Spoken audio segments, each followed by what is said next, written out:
Si la última cuestión es acabar con la vida del que está violentando, tratando de robar o tratando de hacer mal tanto a uno como a su familia, obviamente él tiene que defender por todas las formas que tenga. Y si acaba con la vida, bueno, es justificable, entre comillas, por la situación. Todos tienen una experiencia que contar, una enseñanza que dejar. Mi nombre es Nelson Gabriel Vega y esto es un podcast de otro tema.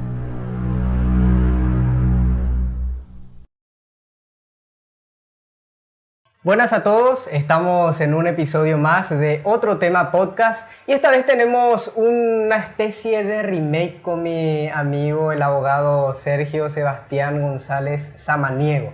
Hoy vamos a estar hablando sobre un tema que ya hemos desarrollado, pero lo vamos a hacer nuevamente para que la gente lo pueda ver, lo pueda escuchar también. A través de esto vamos a estar armando también nuestro Spotify, para que la gente pueda escucharlo realmente. Bienvenido, abogado, espero que te encuentres bien.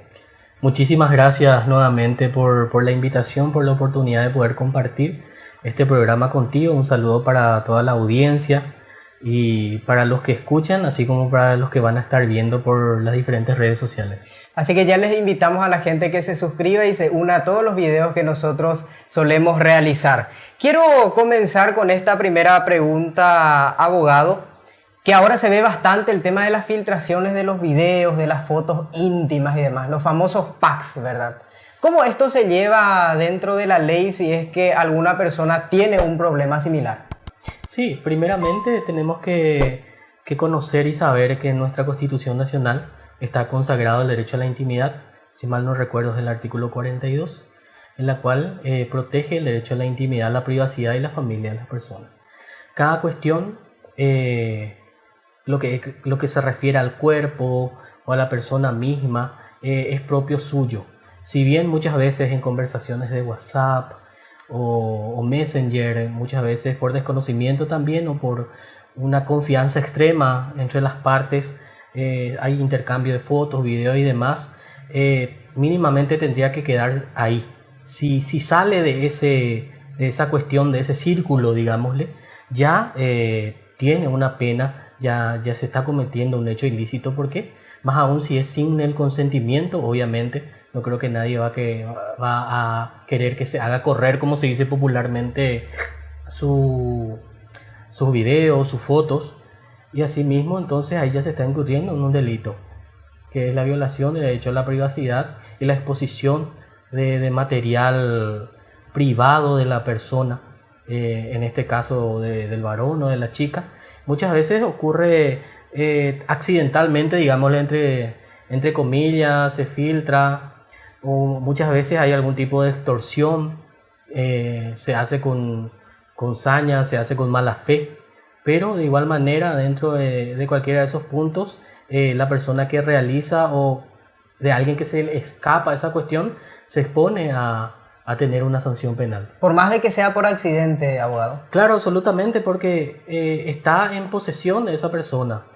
Y creo yo que la otra persona en confianza le pasó cosas que no recomiendo, que no debería de ocurrir. Pero muchas veces las parejas lo hacen, ¿verdad? Es una práctica normal y siempre se filtra accidentalmente, entre comillas, o de manera voluntaria cuando hay algún tipo de rompimiento y lo utilizan como venganza. Pero se tiene que saber que eso se puede tipificar como un hecho punible. Hablaste también de un hecho del cual queremos hablar, el tema de un rompimiento, pero en este caso sí, del tema del divorcio, que ahora se ve bastante lamentablemente en la sociedad, muchos divorcios, abogado, y con eso también vienen ciertas denuncias y demás. ¿Cómo, digamos, es el proceso de divorcio? Desde el momento en el que una persona decide divorciarse, ¿qué es lo que necesita para hacerlo y cómo más o menos es el proceso? Sí, en nuestro Código Civil tenemos dos formas, que es la mancomunada de común acuerdo, en la cual las dos personas, o sea, la pareja, decide que ya no puede haber, o sea, que ya no quieren estar juntas, y lo hacen de manera mancomunada, los dos firman, la culpabilidad, entre comillas, es de los dos. Y también está cuando una sola parte es la que quiere terminar con el matrimonio, quiere el divorcio, ¿verdad? Que así también tiene todo el derecho y toda la libertad de hacerlo. Muchas veces por desconocimiento, por ignorancia, se dice que no me quiere firmar el divorcio y no me puedo divorciar. Eso es totalmente mentira, al menos en la actualidad. Uno solamente requiere la voluntad de querer divorciarse y lo puede iniciar, ya sea una sola parte o de manera mancomunada. ¿Suele pasar esto de que la persona se arrepiente de divorciarse, por ejemplo, abogado? Sí, durante el proceso, obviamente. Te hablo en el caso cuando es de común acuerdo el divorcio. Los dos presentan,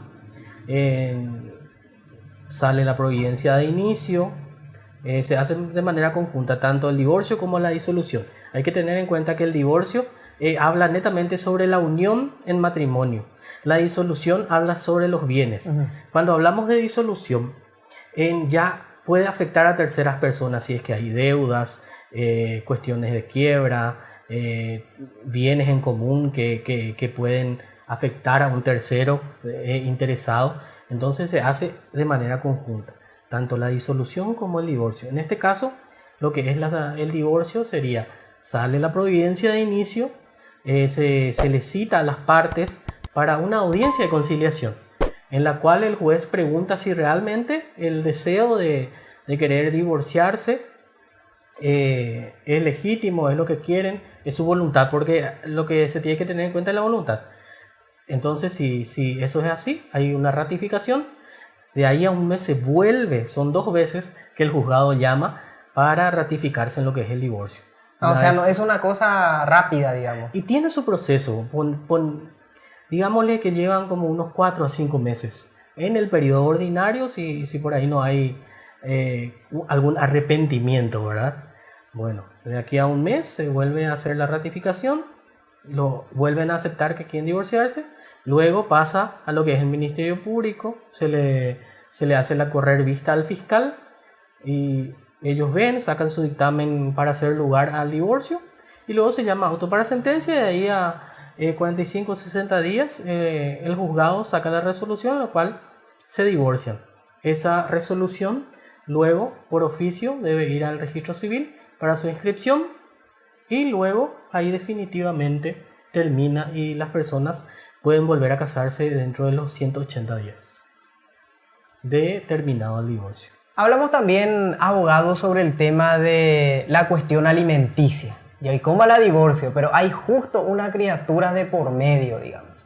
¿Cómo es la cuestión de alimenticia más allá del cumplimiento o incumplimiento, digamos, del padre? ¿Cómo comienza ese proceso? Sí, primeramente sería la asistencia alimenticia. Asistencia. En la cual uno de los padres, no solamente la mujer, normalmente las que accionan son las madres, ¿verdad? Que se quedan encargados, ya sea porque el padre está ausente o es un padre desobligado y demás. No solamente el niño necesita el afecto, sino también el afecto tiene que ir acompañado de la asistencia económica. En este caso es económica. Al uno dar un monto X de dinero, ya sea de manera como ofrecimiento o condenado y que obligatoriamente tiene que darlo, eso ya conlleva lo que es los alimentos, la salud, la vivienda, la escolaridad. Todo eso, ese monto ya engloba. Que hay muchos factores también que se tienen que estudiar y presentar para que realmente eso pueda ser un monto elevado o un monto acorde a la necesidad, por sobre todas las cosas, del niño. Porque aquí lo que se salvaguarda, se protege es el interés superior del niño en toda su etapa. No solamente cuando el niño nace, sino antes de nacer ya se puede accionar, que sería la asistencia alimenticia prenatal. Eso es tanto para la madre como para el niño que está por nacer. Y eso incluye tanto lo alimenticio como también el costo del parto, que hay que tener en cuenta. ¿Y qué pasa, por ejemplo, abogado, que yo soy, por ejemplo, un hombre, ¿verdad? Que se jode de la señora, tiene un hijo y me avivo, el famoso ella viva, y me voy y digo, bueno, yo voy a dar tanto. ¿Esto yo puedo hacerlo? O, digamos, te dice alguien, ¿verdad? El ente encargado te dice, no, vamos primero a calcularle un monto y después, o yo puedo, digamos, ofrecer un monto X. Existen varias formas de hacerlo. El padre, realmente si es una persona consciente, voluntariamente, se acerca hasta el juzgado y realiza el juicio de ofrecimiento de asistencia alimenticia, en la cual dice, yo esto quiero darle a mi hijo para que realmente pueda mantenerse, al menos para que yo pueda cumplir mi rol de padre, por más de que esté, que no viva conmigo, no viva yo cerca de ellos, pero yo ofrezco esto es lo que puedo. Entonces se le da aviso a la madre y ella puede aceptar o no.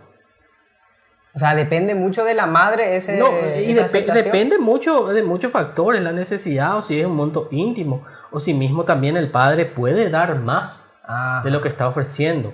Porque yo entiendo, a veces es difícil soltar, pero hay que tener en cuenta que es para los hijos, ¿verdad? Está el ofrecimiento, después está la demanda de asistencia alimenticia, en la cual el padre o la madre presenta la acción contra el progenitor a fin de que pueda pasar una mensualidad. Es la misma cosa, se hace la audiencia, se ve el ingreso del padre, la necesidad, si hay un solo hijo, si hay más hijos, si hay alguna situación especial, algún problema de salud. Acorde a todas esas cuestiones, se hace un estudio, se ven las pruebas y sale una sentencia con un monto, digámosle, acorde a lo que realmente es lo que tanto necesita el niño como la otra persona demandada puede dar. Supongamos que soy ese padre que al principio cumple, ¿verdad? El famoso padre que, como es el mes, él cumple. Pero ¿qué pasa con el padre incumplidor de esta cuestión alimenticia, abogado? Sí, el primer campo que estábamos hablando es lo que sería presentar la acción ante el juzgado de la niñez y la adolescencia. Esa sería la asistencia. Sale la resolución, ya sea homologando un acuerdo entre las partes o aceptándose el ofrecimiento o llegando a la sentencia condenatoria que obligatoriamente el padre o la madre debe poner un monto en el banco. Esto es por cuenta judicial, se deposita en el Banco Nacional de Fomento. Muy bien.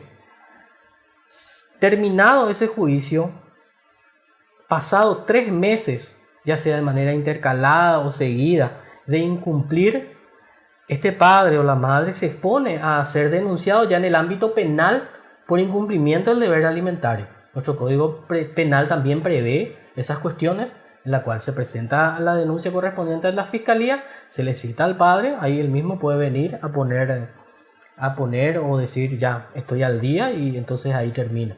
Pero si no, se ven todas las pruebas, se solicita los informes al banco, si realmente eso existe, si hay una deuda, si hay 3 meses en adelante, entonces se le imputa. Pasa al juzgado penal de garantías, en la cual se le vuelve a hacer la indagatoria y tiene ese tiempo antes de la preliminar, durante el proceso, antes de la acusación, antes de llegar al juicio oral. Se hace la preliminar, si ahí él no se puso al día o no hay algún tipo de acuerdo, pasamos a lo que es juicio oral y tiene una condena de 6 meses a 5 años. Pero muy interesante y eso también. Hay que tener en cuenta que la deuda ahí no termina. Puede darle algún tipo de medida alternativa a la prisión para que pueda cumplir, va a ser condenado, pero también para que esas medidas puedan ser factibles y que él pueda aprovechar eso, y efectivamente debe ponerse al día o hacer algún tipo de plan de pago, porque hay que pagar la deuda, porque es una deuda. Y además, como cualquier deuda, también tiene intereses. Y eso se va generando muchas veces, no sé, por ignorancia, por situaciones de la vida, no a una. Y eso es una bomba de tiempo que al final sí o sí explota por la cara de uno. Y es acumulativo. Claro, absolutamente, mensualmente. Dependiendo ya del monto el cual fue condenado o en su momento él ofreció o llegaron a un acuerdo. Abogado, hablamos del tema también de defensa propia, pasando a otro tema. Sí. La defensa propia tiene muchas cuestiones, de hecho habíamos hablado mucho sobre un meme que había salido hace tiempo, sobre un tipo que dice, si haces esto y esto y esto, sos inimputable cuando haces algo en defensa propia. Es un video súper conocido, ¿verdad? Sí. Pero en realidad, ¿cómo es la defensa propia? ¿Cómo funciona dentro de la ley? ¿Qué te dice la ley? Y hay muchas cuestiones dentro de nuestro Código Penal y Procesal Penal que se estudian para realmente saber si el hecho, lastimosamente, la muerte de alguien, o fue por un homicidio doloso, un homicidio culposo, o realmente estamos ante una defensa propia, ¿verdad? Hay muchos factores que hay que tener en cuenta y eso ya lo realiza la labor fiscal, ¿verdad? Dentro de ese punto, pero obviamente hay muchas cuestiones que tenemos que tener. Cuando una persona violando el domicilio, lo que sería, lo que antes atropello, lo que sería ahora se caratula como violación del domicilio. Eso ocurre muchas veces cuando hay algún tipo de trifulca entre vecinos, viene y entra nomás ya y te empieza a retar todo. O asimismo también una persona que aprovecha la noche, entra a tu lugar en la cual está tu familia, está expuesta, está durmiendo, entra con un elemento contundente. Obviamente vos te levantás y tenés que proteger, ¿verdad? Entonces ahí, defendiendo a la familia, defendiendo esa situación inminente contra la vida, ahí obviamente uno puede resguardarse lo que es la defensa propia, y en este caso, si la última cuestión es acabar con la vida del que está violentando, tratando de robar o tratando de hacer mal tanto a uno como a su familia, obviamente él tiene que defender por todas las formas que tenga. Y si acaba con la vida, bueno, es justificable, entre comillas, por la situación. Por ejemplo, no sería lo mismo, y es una cuestión bastante debatible. Ocurre un hecho de robo, una persona se va con un cuchillo, ¿cómo se dice? El famoso te aprieta, ¿verdad? No te ocasiona ningún daño, te aprieta, te saca tu celular, se sube en su moto y se va. Se está yendo como unos metros y vos habías sido tenido el revólver y agarrás y le metés, le descargas las balas y muere ahí. Entonces, ¿cómo quedamos? Y suena muy injusto porque uno trabaja obviamente para obtener sus cuestiones, para obtener su celular, su dinero o cualquier objeto de valor que pueda tener tanto consigo como en su domicilio, y viene alguien y de la nada te lleva. Ahora duele, es muy injusto, pero en ese tipo de ocasiones es muy debatible a ver si se subsume o si entra dentro de lo que podía ser la defensa propia, porque el peligro de vida ya no está ahí.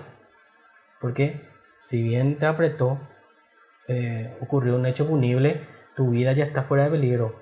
Esa persona ya se fue. Claro, la defensa propia acaba en el momento en el que se aleja el peligro. Y claro, justamente, entonces ahí entramos en debate. Uno, obviamente, hay muchas cuestiones. Está, por ejemplo, la excitación emotiva. Te asustaste muy grande, no sabes cómo reaccionar y haces lo que haces, ¿verdad? Pero, como te digo, ahí es un estudio fiscal con lo que sería criminalística y demás investigaciones que obviamente la fiscalía tiene para ver realmente qué es lo que ocurrió. Pero lo que hay que tener en cuenta para lo que es la defensa propia es el riesgo de la vida. Y todo el contexto que va detrás. Y claro, absolutamente. Interesante, abogado. Y tengo también otra pregunta. El famoso scratch. Pasando a otro tema totalmente radical. El famoso scratch. Los carteles que ahora se ven demasiado, el tema de fulanito, te metiste con mi esposo, marido. El famoso roba maridos, ¿verdad? Claro. Y con nombre y apellido, número de cédula, el contexto completo, y algunos con código QR llevándole al video de la ocasión. ¿Qué pasa con eso si se sabe quién fue la persona que hizo? Porque parece gracioso, pero es una cuestión también que está dentro de la ley. Y claro, y hablamos otra vez dentro de lo mismo, que es la violación de la intimidad y la privacidad de la persona, ¿verdad? Es más, puede que sea cierto o puede que no sea cierto. Indefectiblemente, cualquiera de las dos posiciones se está violando el derecho a la intimidad y la privacidad, publicando cuestiones familiares, cuestiones privadas, y poniéndole rótulo que es el nombre de alguna persona. Eso, y mismo a veces hasta su foto o se comparte el link de sus redes sociales. Y son cuestiones realmente que la persona, si se llega a saber quién es, se expone obviamente a una denuncia ante la fiscalía por calumnia, difamación, injuria, daños al buen nombre, a la honra. Todos son cuestiones que ya requieren algún tipo de querella autónoma.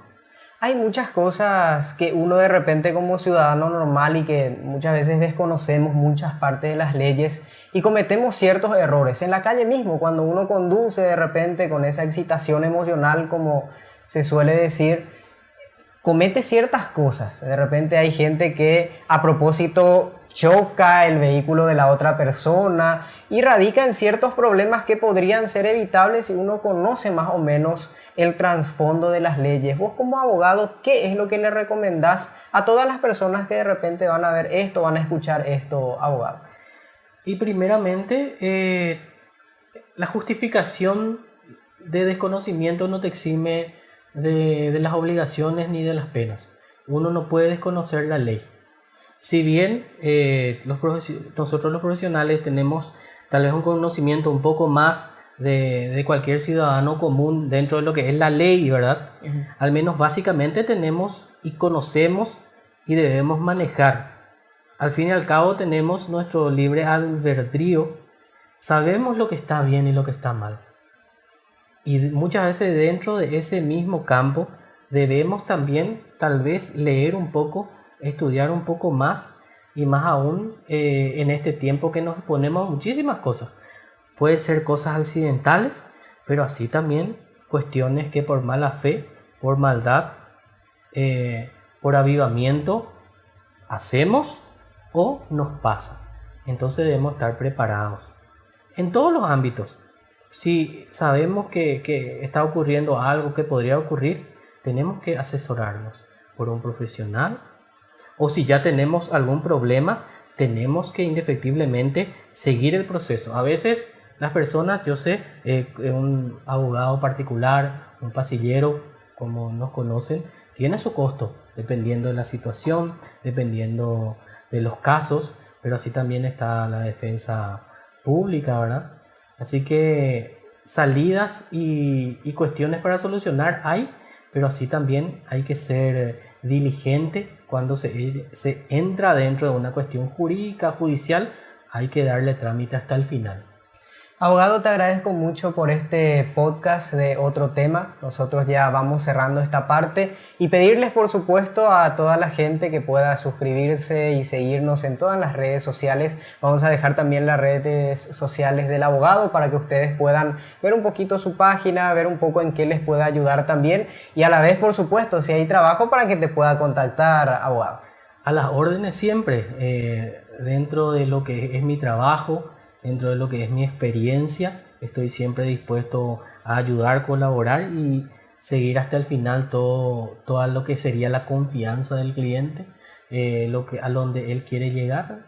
Por sobre todas las cosas es importante tener en cuenta eso, el trabajo diligente y el empeño y por sobre todas las cosas la lealtad a la persona que te confía, porque tanto en el ámbito de la salud como en el ámbito jurídico, la vida de las personas está en nuestras manos y entonces como profesionales debemos hacer todas las diligencias pertinentes para que se pueda llegar a una justicia.